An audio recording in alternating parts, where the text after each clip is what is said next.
자, 대리납부 제도란 무엇인가? 대리납부 제도는 포괄 양수도가 애매한 거래에서 활용할 수 있습니다. 포괄 양수도가 좀 애매하다, 좀 헷갈린다, 애매하다 이럴 때는 대리납부 제도를 활용하시면 좋습니다. 예를 들어서 첫 번째 사항은 자, 포괄 양수도인 줄 알고 거래하고 신고했어요. 포괄 양수도 계약으로 계약서를 적었어요. 근데 세무서에서 뭘 한단 말이죠? 이거 포괄 양수도 안 되는데요 라고 세무서에서 연락이 왔어요. 이렇게 되면 매도인과 매수인이 다툼이 생기고 벌써 잔금 끝나고 소액금융 다 넘어왔는데 누가 부가세 낼 건지 또 부가세 금액을 얼마로 할 건지 공인중개사의 책임부터 해서 막 복잡해진다는 거죠. 그렇게 되면 기한 내에 세무계산서 미발행했잖아요. 여기에 따른 가산세. 날짜 안에 세무계산서 발행 안 했잖아요. 여기에 따른 가산세. 그 다음 기한 내에 날짜 안에 납부하지 않은 가소신고 가산세까지 발생하는 거예요. 자, 어떻게 계약했는데 포괄 양수도 계약이 되는 줄 알고 포괄 양수도 계약으로 적었단 말이에요. 포괄 양수도 계약으로 적고 그 다음에 사후 관리 안 했어요. 포괄 양수도를 신고했는데 근데 세무서에서 뭐라고 답변이 왔다고요? 이거 포괄 양수도 계약 안 됩니다. 라고 매도자한테 연락이 왔어요. 그럼 어떻게 된단 말이죠? 날짜 안에 세금계산서 미발행, 날짜 안에 납부하지 않은 가소신고 가산세까지 붙어서 부과된단 말이죠. 자, 그 다음 두 번째 사항 보시면 야, 포괄 양수도 안 되는 줄 알고 건물부가세 별도로 주고 받기로 하고 일반 거래로 신고했단 말이에요. 건물부가세 별도로 한다. 태각상이 어떻게 적었다고요? 건물부가세는 별도이다 이렇게 적었어요. 건물부가세는 별도이다. 건물부가세는 매수자가 부담한다. 별도이다 이렇게 적었어요. 그리고 세금계산서 발행한다. 매도인은 세금계산서 발행한다. 이렇게 태각상이 적었어요.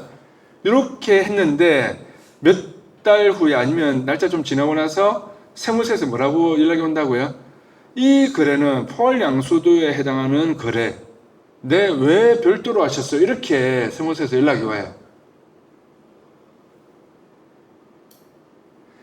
자, 포괄 양수도 안 되는 줄 알고 건물부가세는 별도로 하고 세금계산서 발행한다 이렇게 해서 계약서 적었단 말이에요. 근데 세무서에서 뭐라고 연락이 온다고요? 포괄 양수도로 계약하셔야 되는데 왜 이렇게 하셨어요? 라고 이 거래는 포괄 양수도에 해당하는 거래입니다. 라고 세무서에서 연락이 왔단 말이에요. 그렇게 되면은 어떻게 된단 말이죠? 이미 발행한 세금계산서를 취소하고 매수인은 부가세 과다 환급 신고에 따른 가산세까지 발생하는 거죠. 뭔 말인지 잘 모르겠다. 그러면 세무사님한테 맡기면 돼요. 정답이에요, 정답. 세무사님한테 맡겨서 안전하게 가산세 안 붙게 해주세요. 라고 하면 되는 거예요. 그런데 문제가 뭐예요? 이게 세무사님들이 적어놓은 글이거든요. 제가 네이버나 구글에서 모든 글들을 다 발췌해가지고 그 중에서 제일 현실적으로 도움될 만한 글을 적어놓은 분의 글을 발췌를 한 거예요. 그걸 제가 편집을 한 건데 세무사님들 표현이 포괄 양수도 되는 줄 알았는데 자기가 세무사인데 이 포괄 양수도 계약으로 하세요라고 컨설팅을 해줬어요. 근데 담당 세무공무원이 포괄 양수도 계약 안 됩니다. 이렇게 연락 온단 말이에요. 포괄 양수도 안 되는 줄 알고 건물부가세 별도 세금계산서 발행하는 걸로 컨설팅을 해줬어요. 세무사님이. 그런데 세무서에서 뭐라고 연락이 온단 말이에요. 이거 포괄 양수도 계약으로 하셔야 되는데 왜 이렇게 하셨어요? 이렇게 연락이 온단 말이죠. 세무사님도 경험을 많이 하다 보면 그런 경우가 생긴단 말이에요. 그래서 이제 그 내용을 끝까지 일단 읽고 나서 제가 설명드리겠습니다. 포괄 양수도 거래 또는 포괄 양수도가 애매한 거래는 대리납부 제도를 활용하여 신고를 하면 됩니다. 간략히 절차를 말씀드리면, 자, 계약서 특약에 포괄 양수도 거래임을 명시하고 건물 토지 거래 가액을 기준금액의 가감 30% 내에서 기록합니다. 여기에서 기준금액은 국세청장이 고시한 방법대로 계산한 방법입니다. 아까 우리 계산한 방법 있죠? 뭐죠? 공시가격, 토지, 건물 계산해가지고 건물 부분에 관한 퍼센트 계산해서 매매 부분에 곱하면 그에 관해서 10% 하면 건물 부가세 나오죠. 이게 국세청장이 고시한 방법이에요. 이 방법대로 계산해서 하면 됩니다. 그러면 이것도 세무사였는데 맡기면 되겠죠. 그리고 특약상에 대리납부를 통한 매수자가 부가세를 납부한다라고 기록해 주시면 좋습니다. 자, 그럼 매도인의 세무처리의 방식은 매도인은 잔금일자로 정상적으로 건물부는 세금계산서, 토지부는 계산서. 자, 세금계산서, 토지부는 그냥 계산서를 발행합니다. 잔금일자의 다음 달 10일 전까지, 잔금일자 다음 달 10일 전까지 세금계산서 발행합니다. 매도인 세무처리입니다. 그러면 잔금일 다음 달 10일 전까지는 세금계산서 발행해야 되는구나. 이 정도는 알고 계셔야죠. 최소한 상식적으로. 매수인이 납부할 예정이니까 뭐를요? 건물부가세, 대리납부할 거잖아요. 매수인에게 건물분 부가세는 추가로 받지 않습니다. 잔금일자의 다음 달 25일 전까지 해당 사업자 폐업 신고하고 잔금일자의 다음 달 25일 전까지 해당 사업장 부가세 확정 신고합니다. 뭐 상반기, 하반기 아니면은 뭐 3개월마다 법인 같으면은 뭐 신고하고 이런 것들을 그 날짜 가서 신고하는 게 아니고요. 1월달부터 6월달까지 한 거를 7월 25일까지 신고하고 이게 아니고 폐업하면 어떻게 되죠? 다음 달 25일 전까지 확정 신고하셔야 돼요. 매매하셨잖아요. 매도하시면은 다음 달 25일 전까지 해당 사업장 부가세 확정 신고합니다. 해당 가세기간 발생한 매출, 임대 등과 매도 시 건물분 가세 표준을 포함해서 신고하셔야 합니다. 자, 그래야지만 매수자가 대리납부한 세액의 금액을 입력해야 그만큼 매도자는 납부하지 않습니다. 매수자가 대리납부한 세액의 금액을 입력해야 매도자는 납부하지 않습니다. 자, 그 다음에 중요할 게 꼭 상가 양도에 따른 양도세로 신고할 것이라면 두 번째 장, 요거는 세무사님이 알아서 해주실 건데 두 번째 장에 내용을 보셨을 때 수익 금액 제외로 금액을 입력을 해야지만 그 다음에 5월에 건물분에 대한 수익 금액이 종합소득세 안내 자료에 포함되지 않습니다. 그래서 이 부분 가끔 놓치는데 꼭 수익 금액 제외로 하셔야 됩니다. 놓치면 가다 매출 대상이 될 수가 있습니다. 그럼 요 정도 내용의 뭐 두 번째 장에 뭐 적는 게 있다던데 수익 금액 제외 대리납부 제도를 활용해서 했는데 그러면은 매도인 쪽에서 업무 처리해야 하는 게 이런 게 있구나 정도는 건물 팔 때 알고 계시면 좋겠죠. 자, 그러면 매수인 세무 처리는 보시면 매수인은 잔금일의 다음 달 25일까지 부가세 대리납부 신고서를 작성해서 제출합니다. 대리납부 신고서를 제출하고 매도자를 대리하여 납부를 하면 됩니다. 잔금 시 건물분 부가세를 매도자에게 주지 않고 매수인이 직접 세무서에 납부하는 것입니다. 대리납부라고 하더라도 매도인에게 꼭 세금계산서를 발급받아야 됩니다. 그리고 매수자는 정해진 부가세 확정 신고 시에 정상적으로 부가세 매입세 공제 신고를 하면 됩니다. 조기 환급 신청도 가능합니다. 자, 그래서 이 사업의 포괄 양수도는 생각해보면 매우 복잡할 수 있는데 자, 이 세무사님의 표현이 이 글을 적으신 세무사님 표현이 자기가 오랜 경험을 해보니까 포괄 양수도라고 생각했는데 아닌 경우도 보았고 포괄 양수도가 아니라고 생각했는데 해당하는 경우도 보았고 이런 경우를 많이 봤다는 거예요. 그런데 문제는 가산세라는 것이 따르니까 꼭 세무대리인에게 문의해서 포괄 양수도를 확인하고 포괄 양수도 또는 애매한 경우에는 대리납부 제도를 활용해서 가산세에 관한 피해를 좀 덜 볼 수 있도록 하면 좋다라고 이제 어드바이스를 해놨습니다. 그러면 자 이제 요령을 말씀드릴게요.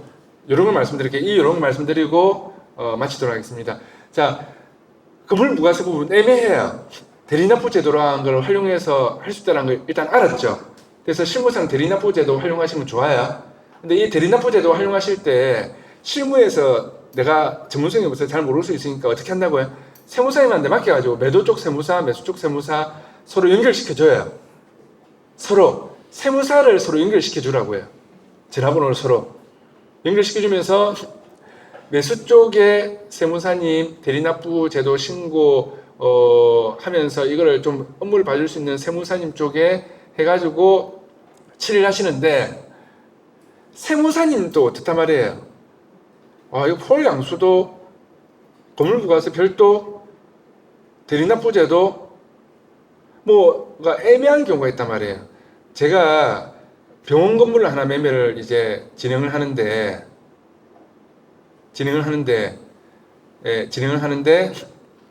소유주가 3명이었어요. 매도인의 소유주가 3명. 한 명은 거기서 병원을 하고 계실 거예요. 한 명은 서울에서 병원을 하시는데 사업자가 없었어요. 그 부산에 있는 그 건물에 관한 사업자가 없었다고요. 서울에 자기 병원만 있고 병원에 관한 사업자만 있고, 그 다음에 한 분은 현재 건물에서 병원을 하고 있는 병원 원장님한테 월세를 받고 있었어요. 만약에 3분의 1씩 소유권을 가졌다고 하면 월세를 받고 있었다고. 그러니까 임대사업자가 있었어요. 이때 매수인이 병원이었거든요. 매수인이 병원이었어요. 면세사업자잖아요. 그런데 매도인의 한 명은 또 병원을 하고 있으니까 면세사업자죠. 그때 정신병원을 하고 있었거든요. 정신병원. 예. 그래서 막 입원실도 있고 막 이랬었어요. 그 건물이. 건물의 규모가 좀 있었죠. 건물 부가세가 포지션이 굉장히 큰 거예요. 제가 어저께 플랜이 들어가가지고 추정가 보니까 여하튼 100억 원 훨씬 넘어가더라고요. 추정가 나오는 것들이. 예. 금액 규모가 좀 있는 거죠. 그런데 이 건물 부가세 부분의 매수인이 면세사업자니까 건물 부가세가 비용으로 날아가잖아요. 그리고 한 명은 아예 사업자가 없고, 그러니까 사업자가 없는 경우 이거 조심해야 된다고 했잖아요. 아까 건물 부가세 부분에 관한 개념. 한 명은 사업자가 아예 없어요. 한 분은 면세사업자예요. 면세사업자. 그래서 세무사님한테 물어보니까, 그 다음에 회계사님한테도 물어봤어요. 세무사님, 공인회계사 다 물어보니까 10명의 이야기가 다 틀려요. 저희 매매는 진행해야 되는데 매수자는 건물 부가세에 관해서 자꾸 따지니까 자기 비용으로 다 날아가니까, 그래서 결국에는 나중에 감정평가 내가지고 건물 부가세 포지션을 줄였거든요. 최대한 감정평가서를 비용을 들여서 냈어요.